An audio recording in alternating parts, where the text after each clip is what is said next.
I'm standing alone at the altar. The organ has stopped playing. 200 guests are staring at me. The pastor keeps checking his watch. My best man won't meet my eyes. And the woman I was supposed to marry has just handed me a folded envelope instead of her vows.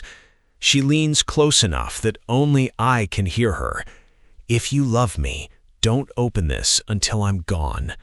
Then she turns around and walks through the side door of the church. No tears, no dramatic scene. She just leaves. For about 5 seconds, nobody moved. Then the whispers started. What did he do? She found out something. I always knew this wedding wouldn't happen. I wanted to run after her. I wanted to scream her name. Instead, I stood there frozen while 200 people silently decided I was the reason she'd walked away. What I didn't know was that the envelope in my pocket contained the first piece of evidence in a crime worth millions of dollars. And if Sloane had married me that afternoon, I might actually be sitting in a prison cell instead of telling you this story. If you enjoy stories about betrayal, hidden secrets, and karma that arrives when nobody expects it, hit that like button, subscribe to Revenge Vault, and stay until the end. Because nothing about this story is what it first appears to be. My name is Caleb Mercer. I'm 33 years old, and 3 years before that wedding, I'd met Sloane Whitaker at a charity fundraiser in Columbus, Ohio. She was smart, funny, a little sarcastic, the kind of woman who could make fun of you and somehow make you feel better about yourself at the same time. We dated for 2 years before I proposed. Her family owned a construction company called Whitaker Development. My job was on the project management side. I wasn't part of her family's inner circle, but I worked closely enough with them to know how the business operated. Or at least, I thought I did. That morning at the church, I couldn't understand what had just happened. I stood there holding the envelope. My best man, Nolan, finally looked at me. "Caleb." I shook my head. "Don't." He looked away again. That hurt more than I expected.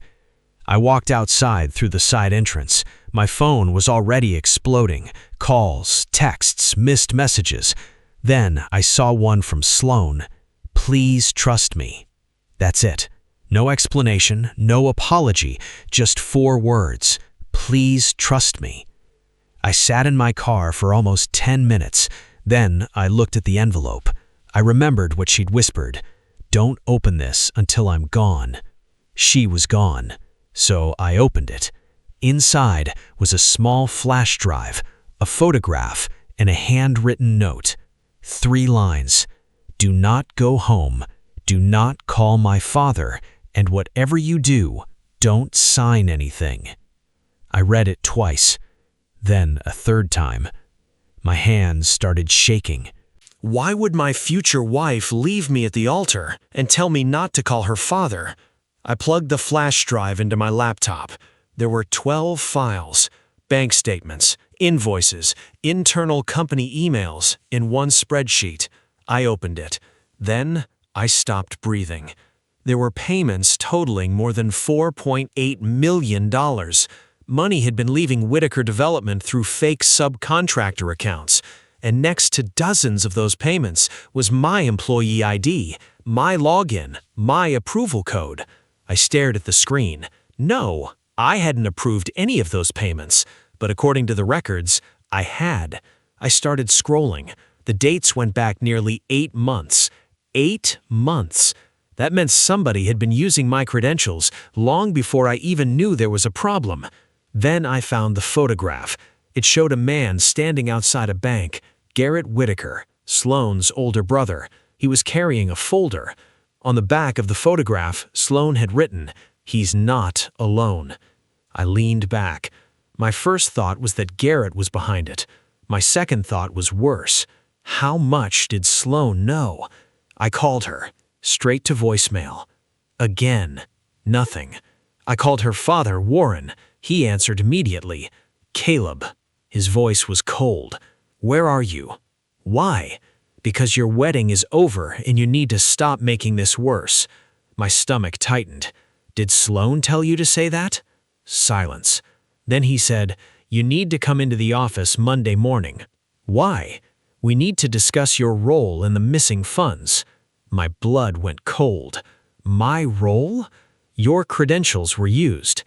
I didn't approve anything. I hope that's true. He hung up.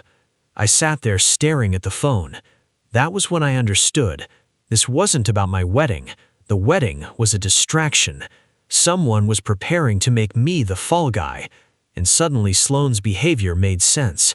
She hadn't abandoned me. She had pulled me out of the building before it collapsed. But I still didn't know why she hadn't told me everything. Monday morning, I didn't go into the office. I went to see an attorney instead. Her name was Mara Ellison. She was recommended by a former coworker. I put the flash drive on her desk. She looked through the files. Then she looked at me. Caleb, do you have copies of these? No. Good. She pushed the drive back toward me. Don't touch anything else. Why? Because whoever did this has access to your accounts. She opened one of the emails. Look at this timestamp. I leaned closer. What am I looking at? Your approval. But I wasn't working that night. Exactly. The email had been approved at 11:48 p.m. I was at a baseball game with Nolan. I had the ticket receipt, my location history, photos, everything.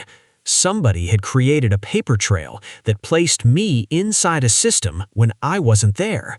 Mara looked at me. This isn't sloppy. What does that mean?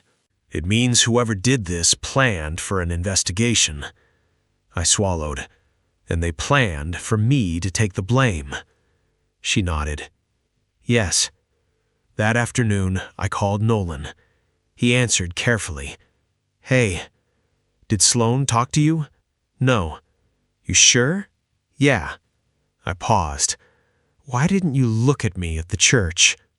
Silence. Then he sighed. Because Warren told me something. What? He said you'd been stealing from the company. My jaw tightened. Did you believe him? I didn't know what to believe.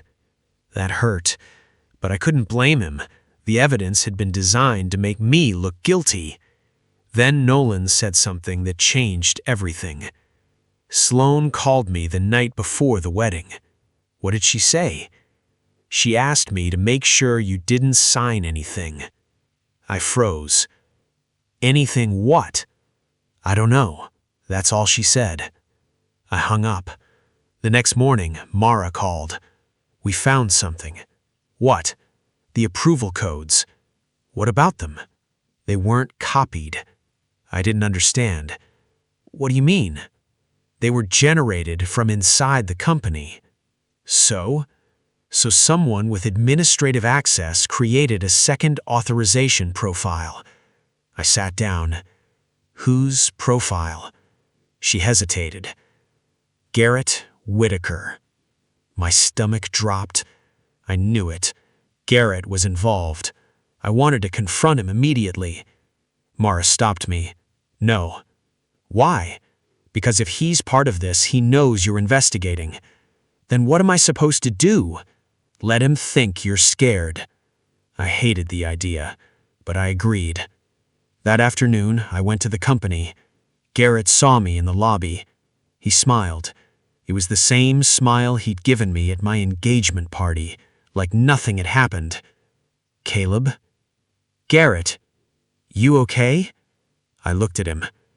Not really. He lowered his voice. Things are getting serious. I know. You should probably cooperate with the investigation. I will. He smiled. Good. Then he walked away. I watched him disappear around the corner. He thought I was broken. He thought I was scared. He thought I'd spend the next few weeks trying to prove I was innocent. He had no idea I'd already started building a case against him. Mara and I worked quietly. We traced the payments, the fake subcontractors, the shell companies, the approval codes, and every trail seemed to lead back to Garrett, until one account changed everything. The money wasn't ending with Garrett. It was being transferred into a private investment account. The account holder wasn't Garrett. It wasn't Sloane. It wasn't even a company. It belonged to Warren Whitaker, Sloane's father. I stared at the screen. No. Mara nodded. Yes. I felt sick. So Garrett was working for him. Looks that way. And Sloane knew. Probably. I couldn't breathe. The woman I'd been ready to marry knew her father was involved. Maybe she had known for months. Maybe the entire relationship had been a lie. I called Sloane again. This time she answered. Caleb? Her voice was barely above a whisper. Did you know? Silence. Did you know what your father was doing? She started crying. Yes. My eyes closed. How long? I found out 6 weeks ago. 6 weeks. 6 weeks before our wedding. You let me plan a wedding while knowing I was being framed? No, you did. I was trying to protect you. By leaving me at the altar? I couldn't tell you. Why? Because my father was watching everything. I stood up. Then why give me the envelope? Because I finally found proof. She took a shaky breath. I needed you alive long enough to use it. That sentence silenced me. She continued. My father planned to transfer the last payment the morning after our wedding. What payment? $3.2 million. My stomach turned. And where would it go? Into an account connected to you. I couldn't speak. If we got married, she whispered, he could make it look like you were moving company money through our shared accounts. Suddenly, I understood. The wedding wasn't just a wedding. It was the final piece. My marriage to Sloane would give Warren access to shared finances. The fraud would become easier to explain, and I'd become the perfect suspect. I sat down. You didn't go to the police. Because I didn't have enough proof. You had the flash drive. Not until that morning. I rubbed my face. Why didn't you tell me before? Because if you knew, my father would know you knew. I closed my eyes. She had a point, but I was still angry. You destroyed my reputation. I know. You let everyone think I cheated. I know. You made me stand there in front of 200 people and look like a monster. Her voice cracked. I thought you'd hate me. I do. Silence. Then she whispered. I know. We hung up. I didn't forgive her. Not then. Maybe I never will, but I understood why she did it. And now I had a decision. I could expose Warren immediately, or I could make sure he never had another chance to hurt anyone. I chose the second. Mara helped me set a trap. I contacted Garrett. I told him I was exhausted. I told him I couldn't afford a lawyer. I told him I was willing to sign whatever the company needed to make the investigation disappear. He believed me. Of course he did. He arranged a meeting. Warren was there. Garrett sat beside him. Warren looked at me with something almost like sympathy. Caleb, this can still be handled quietly. I nodded. I want that. He pushed a document toward me. Sign this. I looked down. It was an acknowledgement of responsibility. It would make me personally liable for the missing money, almost $5 million. I picked up the pen. My hand shook. Warren smiled. You're doing the right thing. I looked at him. Then I put the pen down. No. His smile disappeared. I pulled a small recorder from my jacket. Garrett stood up. What the hell? I looked directly at Warren. You just admitted everything. His face went pale. You set me up. No, You created the fake approvals. No, you moved the money. Warren said nothing. I smiled. That's okay. Mara walked into the room. Behind her were two investigators. Warren's chair scraped backward. Garrett started shouting, "You can't do this!" Mara calmly placed the documents on the table. "Actually, we can." Garrett looked at Warren. Warren looked at me. And for the first time since my wedding day, he looked afraid. I stood up. "You thought I'd spend my life proving I wasn't a criminal." I looked at Garrett. "You were wrong." Then I looked at Warren. "You forgot one thing." He stared at me. "What?" I said, "You taught me to read contracts."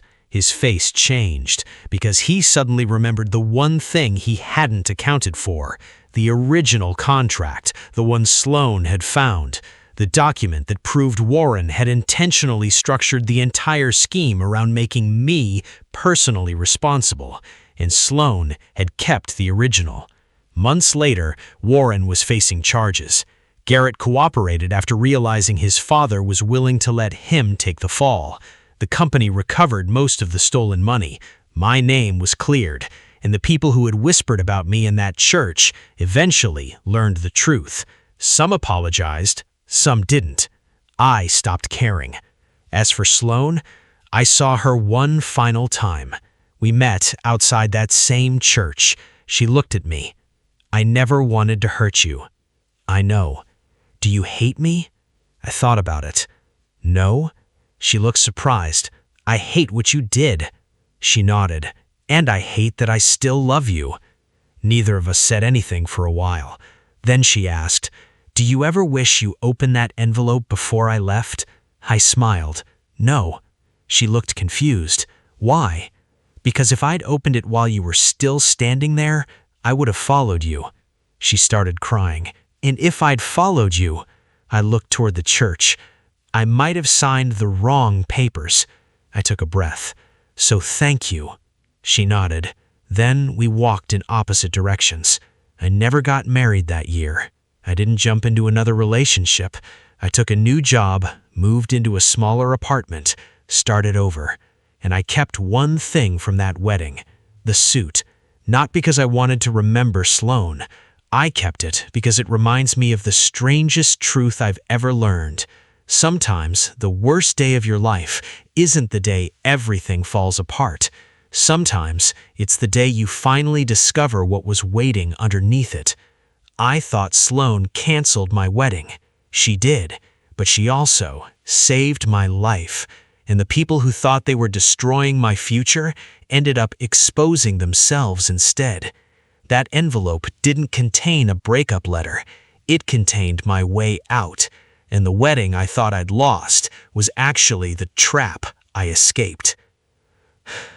If this story kept you hooked, hit that like button, share it with someone who loves a good revenge story, and subscribe to Revenge Vault. And tell me in the comments, if you were standing at the altar and the person you loved handed you an envelope instead of their vows, would you open it immediately, or would you trust them and wait?